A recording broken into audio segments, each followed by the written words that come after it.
মধ্যপ্রাচ্যের যুদ্ধ অবসানে পাকিস্তানে অনুষ্ঠিত ইরান ও যুক্তরাষ্ট্রের বৈঠক শেষ পর্যন্ত ব্যর্থ হয়েছে। বৈঠক শেষে পাকিস্তানই সেই ঘোষণা দেন যুক্তরাষ্ট্রের vice president JD veins.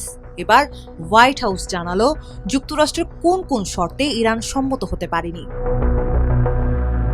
White হাউসের এক কর্মকর্তার বরাত দিয়ে 12 এপ্রিল সিএনএন-এর এক প্রতিবেদনে জানানো হয়, প্রেসিডেন্ট ডোনাল্ড ট্রাম্প ইরানের জন্য যেসব শর্ত নির্ধারণ করেছেন তার মধ্যে অন্যতম হচ্ছে ইউরেনিয়াম সমৃদ্ধকরণ সম্পূর্ণ বন্ধ করা, প্রধান পারমাণবিক সমৃদ্ধকরণ স্থাপনাগুলো ভেঙে দেওয়া, হামাস, হিজবুল্লাহ ও হুতি বিদ্রোহীদের মতো প্রক্সি গোষ্ঠীগুলোর জন্য অর্থায়ন বন্ধ করা, হরমুজ প্রণালী পুরোপুরি উন্মুক্ত রাখা এবং চলাচলের জন্য কোনো টোল না নেওয়া।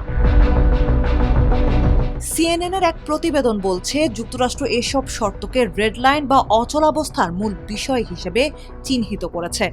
মার্কিন প্রশাসনের দাবি, এসব শর্তের অনেকগুলোই ইরান আগেও প্রত্যাখ্যান করেছে। 6 সপ্তাহের যুদ্ধের পরও তেহরান তার কঠোর অবস্থান বজায় রেখেছে। ইসলামাবাদ ত্যাগের সময় ভাইস প্রেসিডেন্ট জেডি ভেন্স বলেছিলেন, ইরানের সামনে চূড়ান্ত ও সর্বোত্তম প্রস্তাব উপস্থাপন করা হয়েছে। তার মতে, যুক্তরাষ্ট্রের শর্ত মেনে নেওয়ার জন্য এখনো সময় রয়েছে।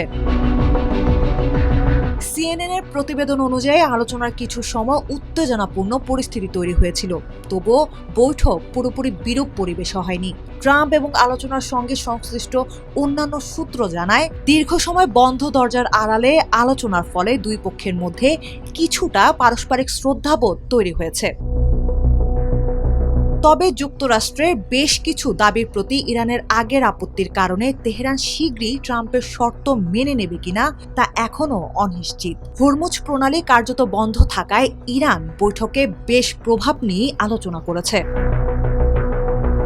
অন্যদিকে ট্রাম্প ও ভেন্সের দৃষ্টিভঙ্গি ভিন্ন। তাদের মতে কয়েক সপ্তাহের যুদ্ধে ইরান দুর্বল হয়ে পড়েছে এবং আগের আপত্তি সত্ত্বেও এখন তাদের শর্ত মেনে নেওয়ায় ইরানের জন্য বুদ্ধিমানের কাজ হবে। প্রণালীতে মার্কিন নৌ অবরোধ ঘোষণাকেও চাপ সৃষ্টির কৌশল হিসেবে দেখছে তেহরান।